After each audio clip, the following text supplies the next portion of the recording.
Well, Sophia mentioned that she was in third grade. How old was your son at the time? Miles was 6 years old at that time. Okay. And what do you believe was his understanding of the death of his grandpa? Yeah, so I was most afraid of telling him at that time because I wasn't sure how I could explain suicide to a 6-year-old. I wasn't sure how I would explain it to a 9-year-old either, but with a kindergartner, it was literally something where, finding the way of describing that would be really was a challenge. His way of understanding it was really getting at like the actual specific questions. So he wanted to know,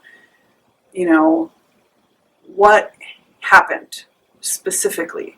So right away I felt that it was a challenge at the time, but I had to talk about how his grandpa's body stopped working and how he had used a gun to do that. And talking that through, but not giving too much detail, while giving enough for it to be something that he could sit and process with was challenging. But he would come in and out of his grief. I saw him being really, thinking about it, and then all of a sudden, 5 minutes later, he'd be playing and acting just like a normal kid. So I think for him, it was really important that I allow him to be exactly as he needed to be in his grief. And Sophia too, but I think particularly with Miles, there was even more of all of a sudden it would be totally something else. And so having that ability to just be with him as he was in whatever way that looked like was really important. What would you offer for advice for those that are supporting a grieving child and family? Finding a way to be honest.